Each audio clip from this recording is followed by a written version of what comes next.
반갑습니다. 한자로 배우는 원불교를 맡은 홍익학당 대표 윤홍식입니다. 이번 시간에는 삼매부터 살펴보겠습니다. 사마디의 번역어죠. 한역어인데요. 인도 말을 지금 한문으로 번역한 건데, 한문으로 이렇게 번역할 때, 한역할 때 음만 가져오는 게 아니라 의미도 한자로 부여한다고 말씀드렸었죠. 그래서 사마디를 삼매로 번역할 때 굳이 이 매자를 가져오는 게 또 의미가 있고요. 삼을 또 이렇게 표현한 게 의미가 있습니다. 그래서 뭐 삼도 여러 한자가 있잖아요. 근데 석삼자와 어두울 매자를 한 거는요. 삼매라는 거는 일념 집중이죠. 하나의 대상에 몰입한 거기 때문에 대상이 있고 객체가 있고요. 그러니까 대상이 있고 주체가 있죠. 우리가 몰입할 때는. 그리고 이 몰입하는 행위가 있습니다. 바라보는 행위. 그래서 바라봐지는 객체, 바라보는 주체, 바라보는 행위. 요 셋이, 이 세 개가 한 덩어리가 돼야 됩니다. 셋이, 이 분별이. 요 분별이 선명하면 몰입이 안 된 거죠. 대상이 하나로 몰입했을 때는 나와 남이 둘이 아닌 경지로 들어가야 되거든요. 그래서 나와 남과 이 바라보는 행위, 이 세 개가 하나로 모여야 됩니다. 그래서 이 어두울 매자를 쓰는 겁니다. 이 세 개가 어두워져야 된다. 한 덩어리가 돼야 된다 이겁니다. 그래서 요가 수트라에도 보면 명상은 이 세 개의 행위, 이 셋이 하나가 되는 행위로 묘사합니다. 그래서 인도에서는 이것도 당연한 그 삼매 원칙인데 이걸 한문으로 이렇게 번역할 때 표현했다는 게 재밌습니다. 그래서 알아두시면 좋겠고요. 석삼자는 보통 이렇게 셋이 표현되면요. 맨 위에 거는 하늘입니다. 맨 밑에 거는요. 땅이고요. 요 가운데는 사람을 상징합니다. 그래서 두이 그러면 이러면 지금 하늘과 땅만 의미하죠. 중간에 생명체가 없죠. 하늘과 땅 사이에서 생명체가 생겨나서 부모 사이에 자식이 생겨나야 이 온전해진다. 그래가지고 이 셋을 항상 뭐 삼합이니 모든 조직의 기본 수가 3이죠. 둘까지는 개인인데 셋이 되면 조직으로 보는 이런 원리들이요. 이런 한자에도 또 담겨 있습니다. 그래서 셋이 되면 안정을 이룬다. 이런 의미도 있고요. 그래서 이 석삼자가 이제 명상의 주체와 명상의 객체 그리고 명상 행위를 나타낸다면 이 세 개가 하나로 통일돼 가지고 분별이 없어져서 어두워진다. 분별하기가 어두워진다. 뭐가 주체인지 객체인지 모르겠다. 이걸 의미하고요. 좀 이 나무인데 좀 가지가 무성한 나무를 그리고 있죠. 그리고 태양이 아래에 있습니다. 이게 근문입니다. 이 글자의 원형은 이래요. 즉 태양이 확실히 아래에 있죠. 태양이 확실히 나무 아래에 있어서 어두운 상태입니다. 아직 이제 동틀려고 하는 그 상태. 태양이 막 이제 올라오려고 하는 그 상태를 의미하기 때문에 이제 어두울 매자가 되고요. 이게 이제 전서로 올 땐 태양이 좀 옆으로 나왔어요. 그래서 태양이 좀 뜬 것 같은데 이때에 비하면 의미는 이제 막 동틀 때, 아직 어두울 때를 의미합니다. 그래서 이 나무는 요 위에를 하나 더 그려놓은 건 요거는 이제 안일미자가 되잖아요. 요것만 그리면 나무인데 나뭇잎이 무성하게 그려놓은 거는요. 아직 나무가 무성하다는 겁니다. 아직 여름 안 갔어 이런 의미입니다. 아직 나무가 무성해. 그래서 안일미자예요. 이 자체는 나무가 무성한 걸 그려놓고 쓸 때는 아직 뭐뭐가 아니다 이런 의미로 씁니다. 아직 아니야. 아직 여름 안 갔어 할 때. 그래서 자축인묘 진사 오미 그러면 가을 직전 늦여름을 말해요. 아직 여름 안 죽었어 이럴 때. 아직 무성해 나무들 이럴 때 씁니다. 오미 신유술에 신부터는 이제 가을이거든요. 그래서 늦여름에 이걸 쓰는 것도요. 무성한 나무를 말하고 여기서는 그러니까 그냥 나무목에 이렇게 해도 되겠죠. 나무목에 태양이 아래에 있으면요. 이것도 어두울 묘자입니다. 만약에 태양이 위에 있으면요. 그럼 밝을 고자입니다. 나무를 놓고 지금 태양이 아래에 있냐 위에 있냐 이거죠. 이게 비슷해요 지금 이거랑. 나무만 좀 무성하게 그렸을 뿐이지. 요 매자랑 이건 어두울 묘자. 요거는 밝을 고자. 삼매에 대해서도 한번 생각해 보시고 나무를 중심으로 태양이 뜨고 지는 걸로 이 어둡고 밝고를 표현했었다는 거 예전에. 이것도 한번 살펴보시고요. 교만하다. 교만하다로 한번 가볼까요? 교하면 이제 요게 포인트인데요. 요 교자가요. 보시면 고자를 아셔야 됩니다. 이게 예전에 높을 고자예요. 높은 집이 높죠. 밑에도 창문 있고 위에 또 이렇게 또 있잖아요. 지붕이. 그러니까 지금 뭐 2층 집 이상을 의미합니다. 높은 집, 높이 솟아 있는 집. 예, 요게 지금 어떻게 이제 전서에 올 때 어떻게 되냐면 여기도 창문이 하나 있고 여기도 창문이 하나 있고 요런 집이 됩니다. 지금 여기 나왔죠. 자, 여기 지금 고자예요, 이게. 자, 여기까지 고자입니다. 고자인데 지금 뭐예요? 위에 손이 더 붙은 거예요. 근데 원래는 그냥 이래요. 구분이 쉬운데 여기 오면서 지금 이어져 버렸죠. 손과 높을 고자의 지붕이 이어져 버려 가지고 이렇게 된 겁니다. 손을 의미하는 이거였는데 지금 이게 원래 뭐냐면요. 요절할 요자예요. 이것만 하면. 여기서 어디서 죽음이 보이세요? 목이 꺾어졌잖아요. 이게 포인트입니다. 요절할 요자입니다. 이 꺾어진 부분을 이렇게 하나로 구별해 가지고 표현한 거예요. 지금 이쪽으로 꺾어진 거죠. 지금 우리가 흔히 그래서 지금 요절할 요자처럼 된 겁니다. 위에가. 원래는 그게 아니고 높을 고자의 지붕과 지붕을 더 높이 들어올리는 선이 있는 겁니다. 지붕을 더 위로 끌어올리고 있는 선을 그려놓은 겁니다.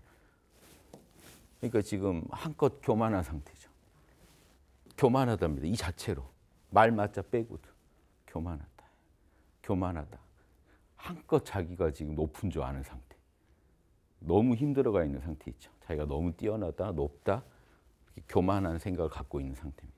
여기서 이제 말 맞자를 넣은 거는 그런 말 중에 이렇게 그 한껏 거만한 말. 지가 잘 달리는 줄 알아요. 그러니까 아는 말. 거만하죠. 걔들도 그러잖아요. 지가 이쁜지 아는 애들은 다릅니다.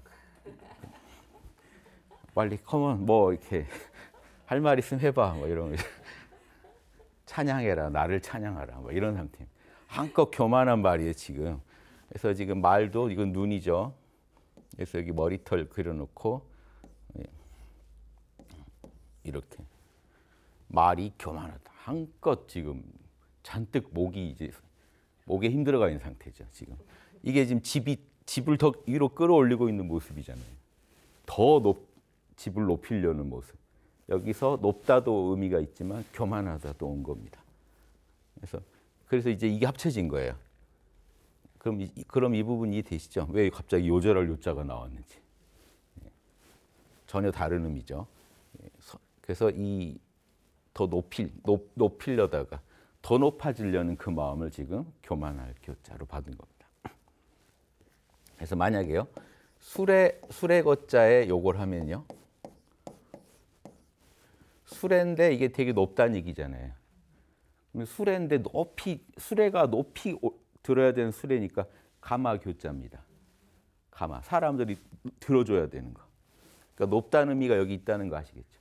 높을 고자를 더 높인 거니까. 또 우리가 잘 쓰는 거는 이제 화살시자 해가지고요. 이렇게 하면 교정할 교자가 됩니다. 교정할. 이때는 이제 화살을 의미하는 게 아니라 활이에요.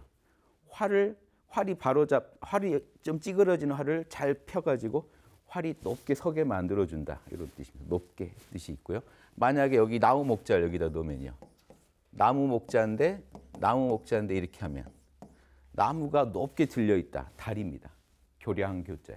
그러니까 높게 위에 나무가 걸려 있으니까 달이죠. 수레가 높으니까 가마고요. 높이 들려서 가는 수레 가마고요. 요거 이제 만자 한번 볼까요? 만자. 만자는요. 각골문이 이래요. 어떠세요? 여기 각골문이. 뭐 같으세요? 만자에서 요 마음심자 빼고요. 요거입니다. 요거를 보면 요게 지금 만자인데 요것만 해도 만자인데 눈을 지금 이렇게 하고 있어요. 뭘까요, 이게? 나중에는 이렇게 모자를 쓰고 모자 쓴 눈에 이렇게 길게 끈다는 뜻입니다. 화장을 이렇게 하는 거예요. 눈이 더 길어지게 만드는 화장을 하고 눈이 더 길어지게 해서 아름다울 만자 뭔가 길다, 길게 끌다 이런 뜻입니다. 그러니까 모자 쓰고 눈 화장해서 눈을 되게 더 이 눈보다 더 길게 느껴지게. 그러니까 뭐 위장 이게 투구를 쓰고 위장하는 모습일 수도 있지만 화장을 해서 치장하는 모습으로 보인다. 왜냐하면 아름답다는 뜻이 있어요. 아름다울 만자. 그래서 이게 길게 끈다는 게 포인트입니다. 그래서 이 마음이 늘어졌다는 거예요. 게으를 만자예요. 게으르다, 교만하다. 그러니까 막 이게 마음이 늘어져 있다. 그러니까 거만하고 게으른 상태를 같이 씁니다. 포인트가 마음이 좀 늘어졌다는 거예요. 보세요. 이게 모자고요. 모자를 쓰고 눈을 길게 끌어서 이쁘게 만든다. 근데 여기서 포인트는 길게 늘어져 있다는 거예요. 여러분 집에서 늘어져 있는 게 게으른 거죠? 이렇게 늘어져 있냐 그러죠? 만약에요. 물고기가 이렇게 늘어져 있어요. 뭘까요? 이거 간판에 많이 있는데요. 길 가다 보면. 장어집. 뱀장어 만자입니다. 물고기가 늘어져 있잖아요. 간판에 또 이것도 있습니다. 네, 먹을 식자를 해가지고 제가 좋아하는 건 만두도 만두피를 늘려가지고 안에다 속을 넣죠. 송편도 비슷하죠. 늘려가지고 속을 넣어가지고 그러니까 길게 늘어뜨린다는 뜻이 있어요. 이자만 가지고는 그게 안 보이죠. 눈을 길게 늘어뜨린다는 뜻입니다. 눈이 길게 만든다. 길게 늘어지게 한다는 뜻이 있어서 그래요. 그래서 만약에 이제 여기에 물수 같은 게 붙으면 물이 길게 늘어지면서 질펀하게 흐른다. 뭐 이런 뜻이 있고요. 그래서 아무튼 마음심자를 써가지고 늘어진 마음, 거만하게. 그러니까 아니 저기 내일 쳐들어올 수인데 지들이 뭘 쳐들어오겠어. 이게 늘어져 있잖아요. 이게 거만한 거죠. 게으른 거고 거만한 거고. 그래서 교만은 말이 한껏 지금 목에 힘들어가 있는 잘난 체 하는 상태, 거만한 상태. 교만할 교자에 게으를 만, 교만할 만자입니다. 다 보이시죠? 원리가. 고명, 바로 이어서 그러니까 높을 고자. 어떠세요? 똑같죠? 그러니까 여기서 아까 이렇게 손만 하면 교만할 교자가 되는 겁니다. 이렇게. 이게 손하고 이 지붕이 만나서 지금 이렇게 요절할 요자가 됐다는 거. 이런 게 지금 어디서도 설명이 없어요. 우리가 볼 땐 간단하죠. 손하고 이게 만난 거잖아요, 그냥. 그러니까 그림 내에서 우리가 찾아내야 돼. 열린 눈으로 보면요, 이 그림 안에서 어떻게 글자가 조합되는지가 보여요. 이런 게 진짜 많습니다. 그림 문자다 보니까 그림으로 연결되고, 그래서 다른 그림이 돼버리고, 거기에 또 새로운 의미가 부여되고 하면서 글자가 발전해가는 게 많습니다. 나중에 또 나올 때마다 계속 설명드릴게요. 그래서 이 자체는 뭐라고요? 이 높은 집이다. 자, 여기 창문이 이미 있어요. 창문이 있는데 위에 또 있어요. 여기 또 창문이 또 있어요. 그래서 2층 집 이상의 높은 집을 말합니다. 높은 집. 그래서 이 높다고요. 높은 명예. 명예가 높다. 명성이 높다. 이런 거죠. 이 명은 왜 명이지? 여기 보시면 이게 저녁석자죠. 반달이죠. 반달 그려놓고 저녁석 그럽니다. 달 떴다. 달 뜨는 저녁이 되면요. 안 보여요. 앞에 있는 사람이 누군지. 뭐죠? 예전에 이제 막 불빛이 없잖아요. 예전에 저녁 오면은 불도 없는데 보이겠어요? 서로? 가로등도 없는데 안 보이니까 뭐 해야 돼요? 그때는 불러야 돼요. 입으로. 이름을 불러야 알아요. 누구냐 해서 이름을 서로 대야지 알죠. 그래서 이게 이름 명자입니다. 저녁에는 서로 이름을 불러야 식별이 가능하다. 안 보이니까. 안 보일 때는 이름을 불렀다고 그래서 이름이 이제 필요한 거죠. 어두울 때 누군지 모르니까 누구야? 그럼 예전에 뭐라고 해야 될 거 아니에요. 나를 대표하는 말을 해야 될 거 아니에요. 어제 그놈 막 뭔가 해야 될 거 아니에요. 내가 나를 대표하는 말을 해야 될 거 아니에요. 어제 어서 만난 누구? 뭐 이러면 너냐? 이렇게 서로 식별할 수 있는 이름을 댔다 이거죠. 그래서 고명, 그 명예. 그래서 이 이름 명자가요. 명예나 명성을 의미하게 돼요. 명만 해도. 그래서 명성이 있다. 이름이 들린다 이거잖아요. 명성은 이름이 들린다. 그럼 그 이름은 보통 이름이 아니죠. 그래서 명예가 됩니다. 명예나 명성, 높은 명예를 이제 고명하다 합니다. 지수화풍. 오늘은 좀 이렇게 우리가 이제 좀 이렇게 네 글자로 된 한자도 좀 살펴볼 거예요. 우리가 흔히 쓰는데 하나하나 따져보지 않았던 거. 지수화풍은 이게 사대라고 합니다. 사대. 네 가지 원소입니다. 만물을 이루는 네 가지 원소를 동양에서는 오행을 강조했다면요. 인도나 서양 쪽은 사대를 강조했죠. 사대. 아리스토텔레스도 이 사원소라고 하죠. 사원소를 강조했고요. 인도에서도 사대라고 해서 중시했습니다. 그래서 지수화풍 이 네 가지로 만물을 설명했습니다. 그러니까 이 지가요 상징하는 게 이 딱딱한 거예요. 수는요 흐르는 것들이요. 불은 열기요.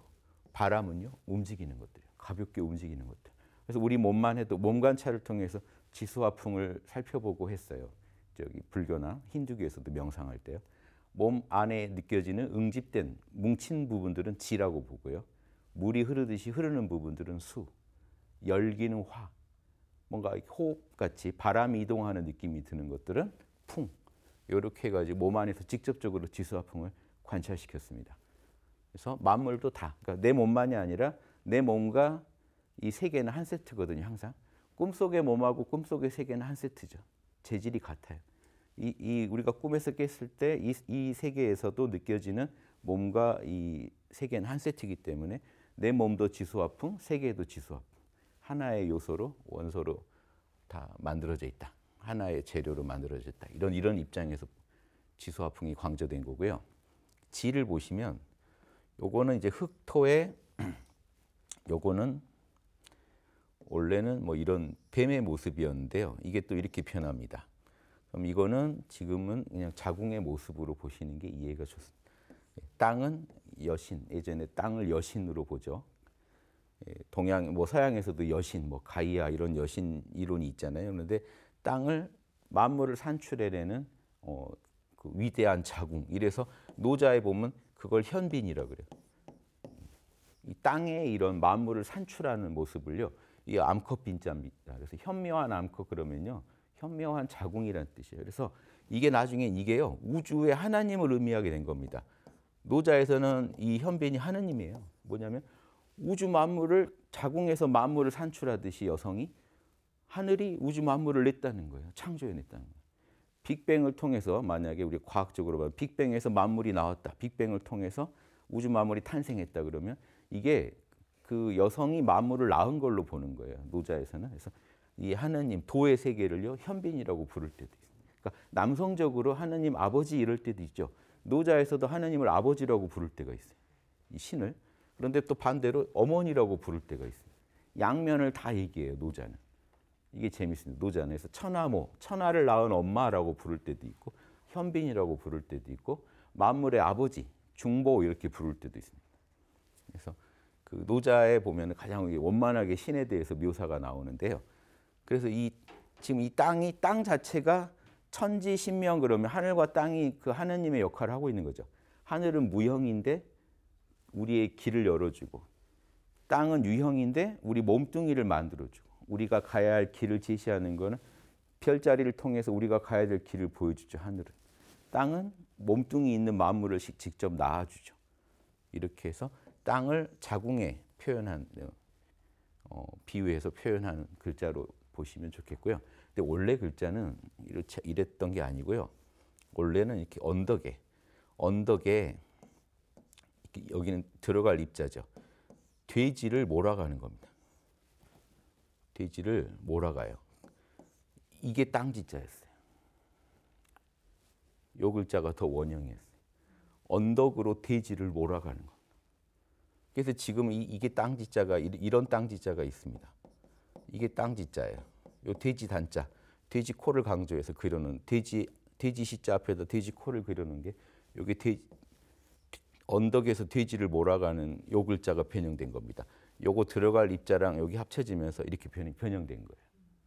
그래서 요게 땅지자입니다. 같은 글자예요. 그래서 요게 또 변형된 게요. 요게 그대로 이렇게 그려진 글자가 있어요. 그러면 떨어질 추자입니다. 이게. 추락하다 해서.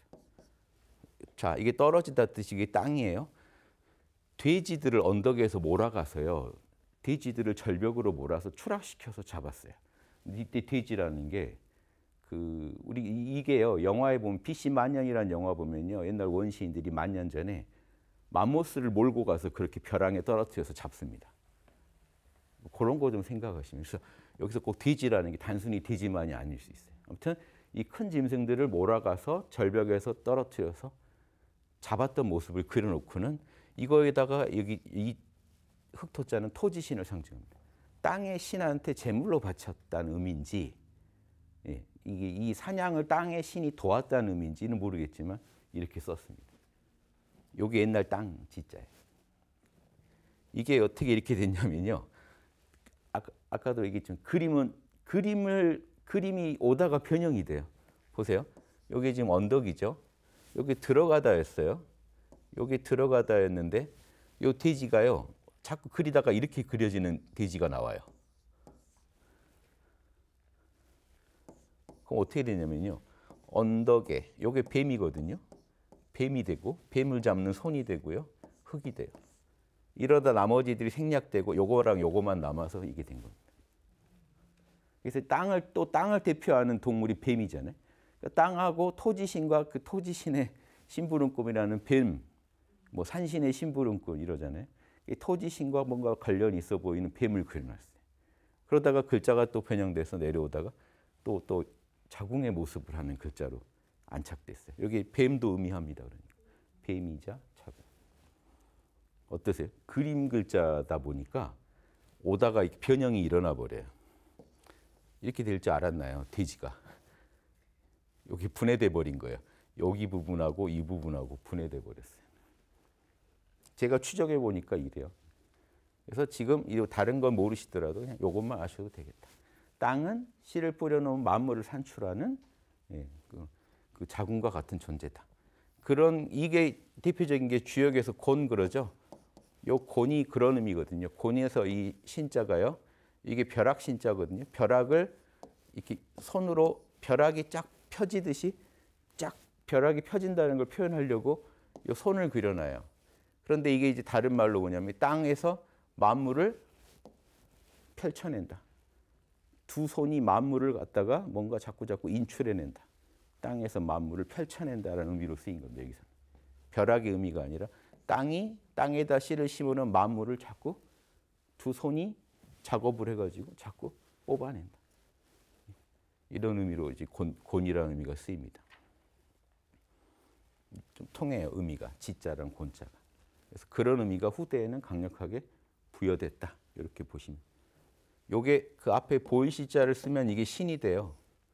그때는 벼락이 돼요. 그래서 이것도 마찬가지로 만물을 만약에 산출해내는 보이지 않는 영험한 하늘의 요소가 강조된다면 이거는 땅으로서 실제로 만물을 진짜로 유형의 만물을 뽑아낸다는 뜻입니다.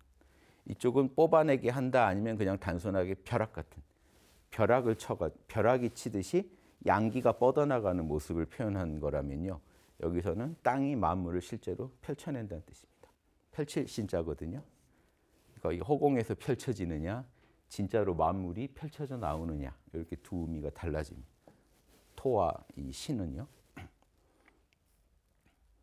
근데 이게 같이 보더라도요.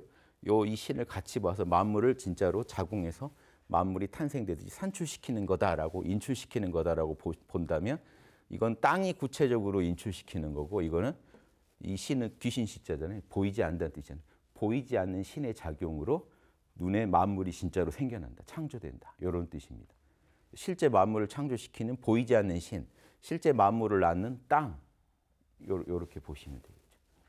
자, 수는요. 물이 흐르는 흐름과 그냥 물결을 그리는 거예요. 요게 이거 알아두시면 이게 그대로 감개죠. 눕히면 감개가 되죠.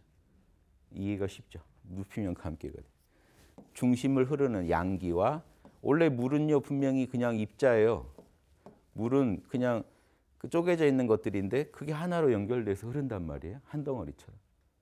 물도 만져지는 거 보면 물질인데 물질은 원래 이게 다 쪼개져 있는 건데 얘네들이 한 덩어리처럼 흐른단 말이에요. 그건 양기로 보는 거예요. 물질 자체 쪼개져 있는 물질들은 음기로 받고 흐르는 이 기운은 양기로 받으니까 쪼개져 있는 물질 사이를 하나로 통합시켜서 흐르게 하는 양기를 그려놓은 감개가 물의 모습 그대로 또 괴로 표현이 되는 겁니다. 이것도 재밌죠. 지수화풍에서 수까지 왔어요. 수는 흐르게 하는 것. 지는 견고한 물질이라면, 땅이라면, 땅을 상징한다면, 만물을 낳는 땅이라면, 물은 그 땅인데, 분명히 땅인데 흘러요. 이 곤깨는 보세요. 곤깨는 그냥 이거잖아요. 물질, 이 흙들이 뭉쳐 있는 겁니다. 쪼개져 있는 흙들이 뭉쳐 있는 게 땅이라면 사이에 뭔가 양기가 생겨가지고 땅이 흘러요. 한 덩어리로 움직여요. 이게 이제 지와 수 차이고요. 화는 그냥 몇 산자 비슷해요. 각골문은 그냥 이게 불이에요. 요게 지금 요렇게 됐다가 화자가 된 겁니다. 그래서 이렇게 변형된 것도 있죠. 이게 다 찢어져가 이렇게 하면 이렇게 4개 점 찍으면 이것 불화자죠. 이것도 불화자고 원래 지금 이렇게 쓰이고 이게 다른 글자 밑에 쓰일 땐 이렇게도 쓰이고. 그럴 연자. 이거 고기 육자죠. 개고기를 굽고 있는 거잖아요. 불로. 요것도 사실 엄밀히 말하면 이건 거죠. 불이 익히고 있는 거죠. 요게 불화자입니다. 지수, 화풍. 곤깨, 괴로 얘기하면 지금 이거죠. 리깨가 불이죠. 이거는 반대로. 하늘은 지금 이게 하늘인데 하나도 쪼개져 있지 않고 이 바람, 공기가 하늘인데 가운데가 쪼개져 있잖아요. 끊어져 있어요. 음기가 있어가지고 이러니까 타요. 하늘은 안 뜨거워요. 하늘에 뭔가 물질이 있어야지 타요. 그게 태양이 된 겁니다. 탈 게 있어야 타거든요. 그래서 음기가 있어야 오히려 반대로 그냥 하늘은 안 쪼개져 있는 덩어리일 뿐인데 그냥 이 공기인데 불이 붙는 겁니다. 거기서 음기가 있으니까. 그래서 음기가 있어서 이 하늘에 구분 없는 이 하늘에 태양이라는 하나 이게 음물이 걸려 있는 거예요. 이 오히려 음기가 있으니까 그게 타가지고 빛이 발산하는. 적당한 음기가 있을 때 양기가 불로 나타난다. 이걸 표현한 거고요. 자, 이건 이제 풍인데요. 괴로 치면 이제 지금 건깨에 해당되겠죠. 근데 원래 풍은 요게 이제 더 맛이죠. 손깨가. 손깨는 이 한 덩어리 하늘이 밑이 터졌어요. 한 덩어리 하늘이 자꾸 우리 방으로 들어와요. 쪼개져서. 그게 바람이죠.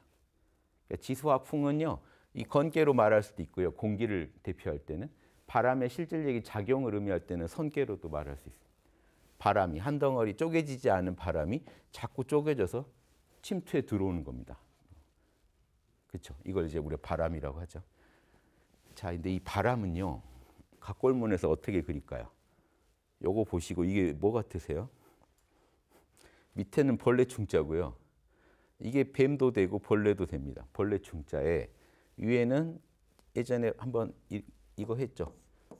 돛범자, 돛범자 하면서 이 범자요. 요거 이거였잖아요. 봉황의 머리와 눈으로 설명드린 적 있잖아요. 지금 봉황을 그려놓은 거예요. 그래서 원래 각골문은요. 자, 이게 뿔입니다. 이게 봉황이에요. 이게 바람풍자입니다. 원래. 봉황 그려놓고 바람풍자 그렸어요. 아니면 요 뿔을 그려놓고 이렇게도 그리고요.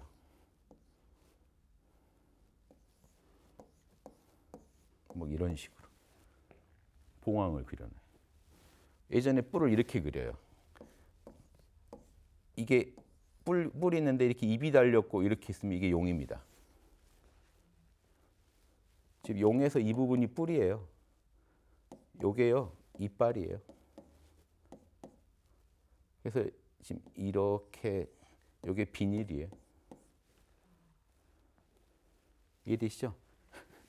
요 뿔이에요. 뿔은 같아요. 그래서 이 뿔 달린 봉황, 뿔 달린 용과 봉을 지금 그 뿔은 같이 그렸어요. 자, 요 봉황이 바람이에요. 봉황의 깃털로 바람이 일어난다고 봤어요. 예전에.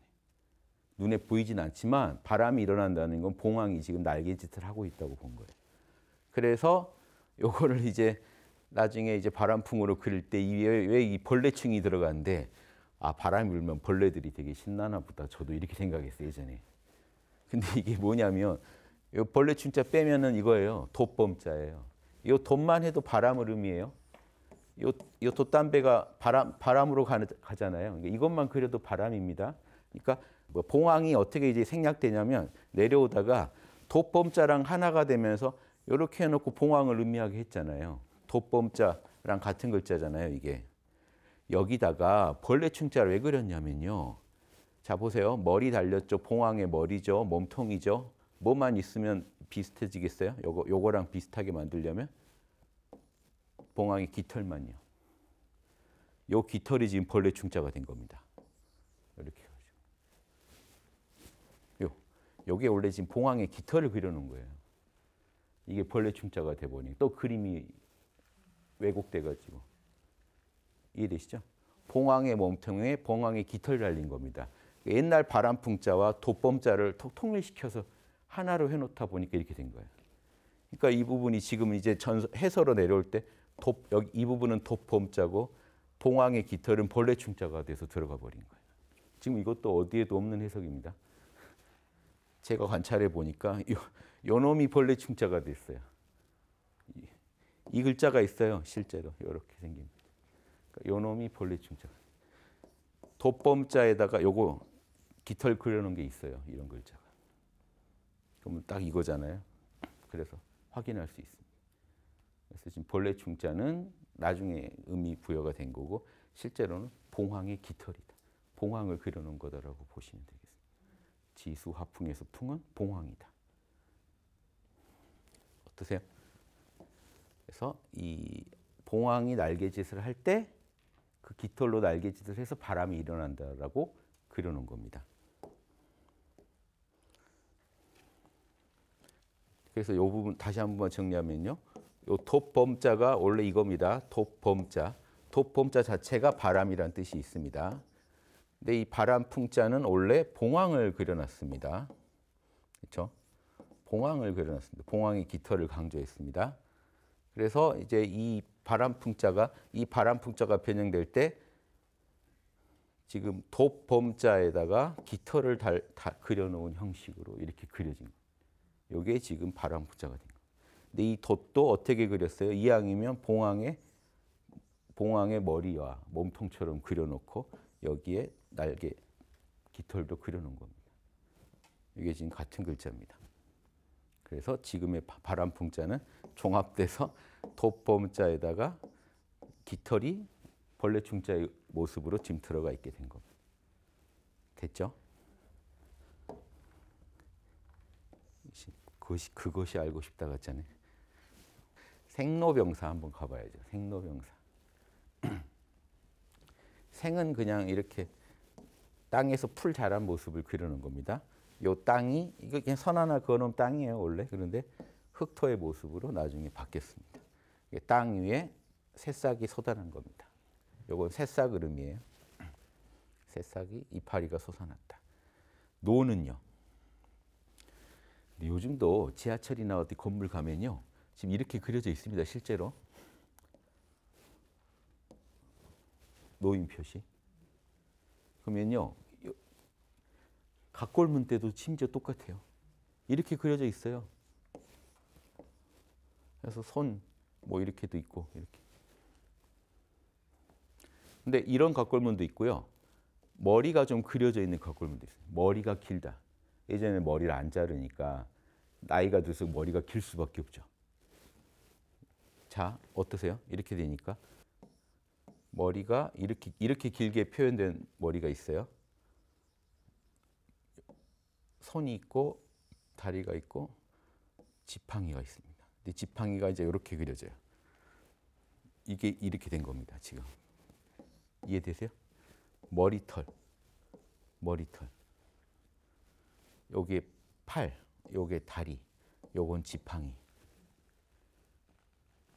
노인이 지팡이 짚고 있는 모습입니다.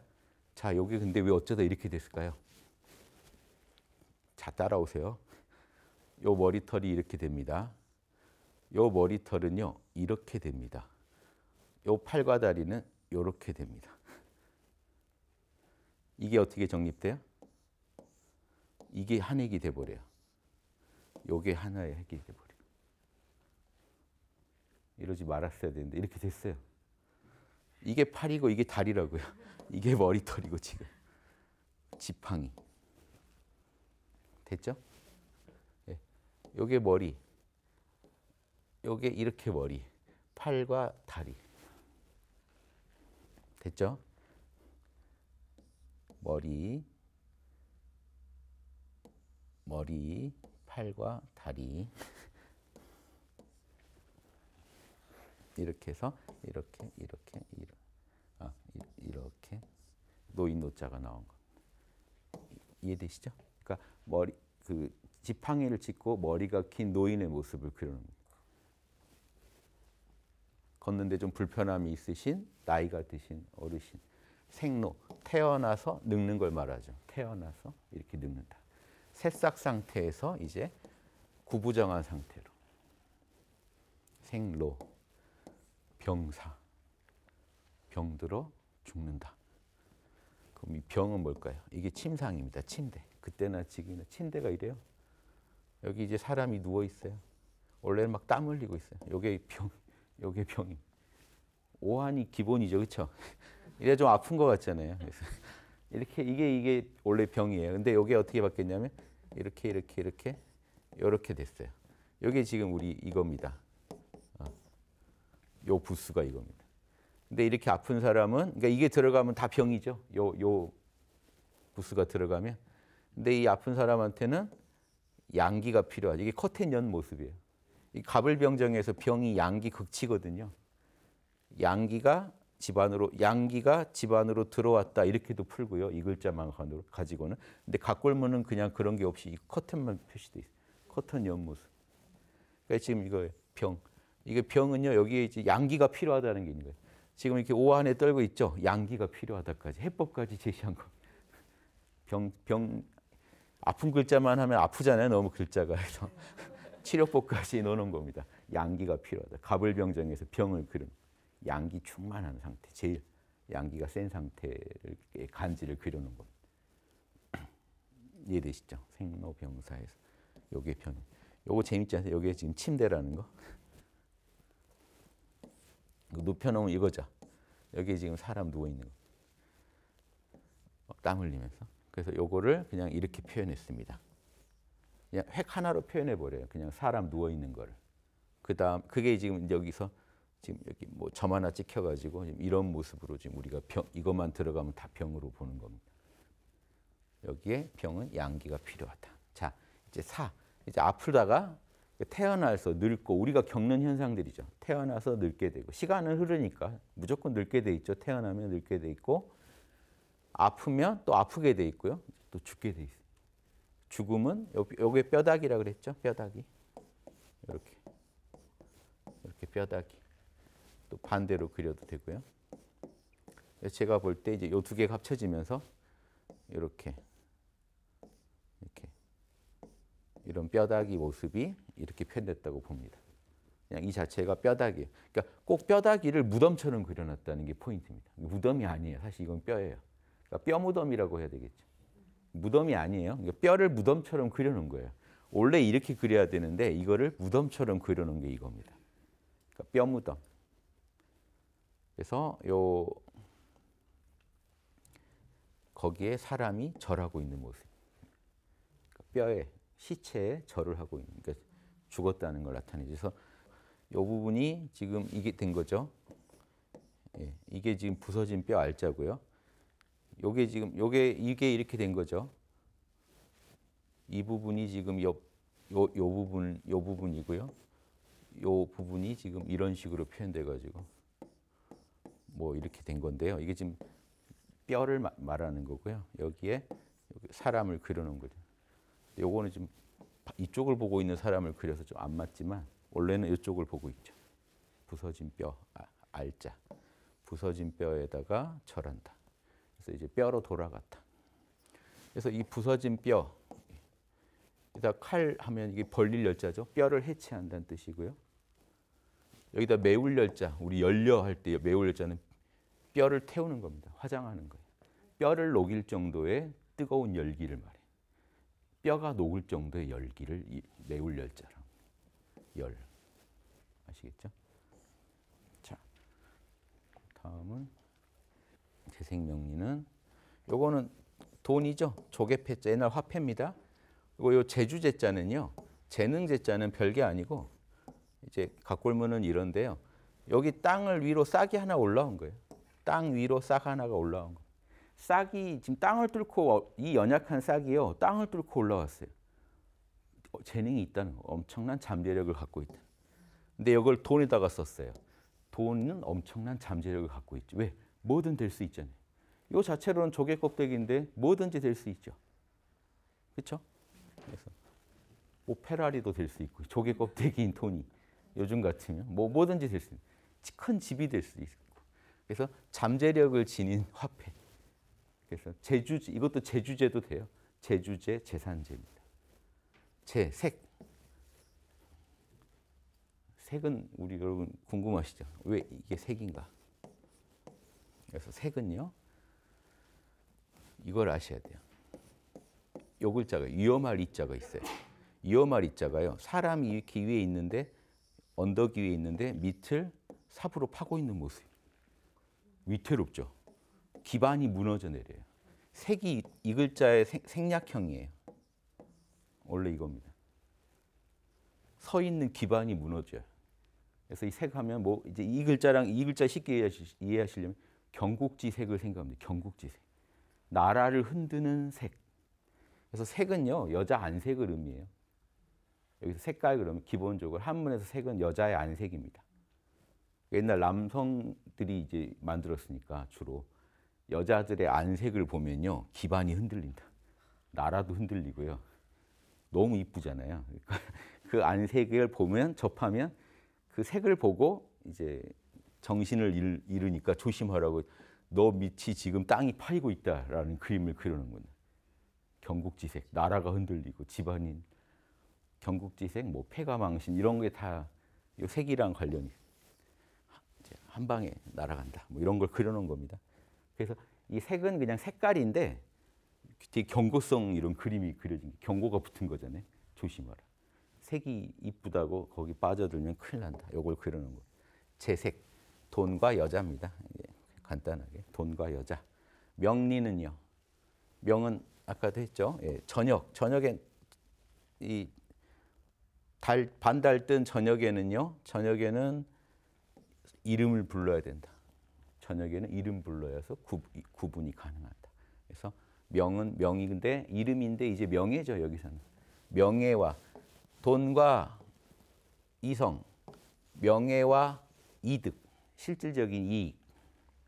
요 이익은 뭐로 보시면 돼요? 이거 칼이죠. 이게 칼입니다. 이 부분이 칼날이에요. 칼로 뭘 쳐요? 이 목이 기울어진 나무인데 여기 머리가 무거워서 숙이고 있잖아요. 벼예요. 여기 이제 벼가 여기에 열매가 맺혀 있죠. 쌀이. 이거를 수확하는 모습입니다. 벼를 수확하는 모습. 가을 옛날 농사 지어가지고 가을에 수확하는 모습이니까 결실을 맺는 모습이죠. 이익, 결실 이런 뜻입니다. 명예와 그러니까 이름을 얻는 거고 이거는 실질적인 이득을 얻는 거고요. 명예와 이익, 돈과 이성, 재색, 명리 요걸 조심하라. 에고가 탐진치에 확 빠져드는 것들을 써놓은 겁니다. 재색, 명리. 예, 여기까지 마치겠습니다. 감사합니다.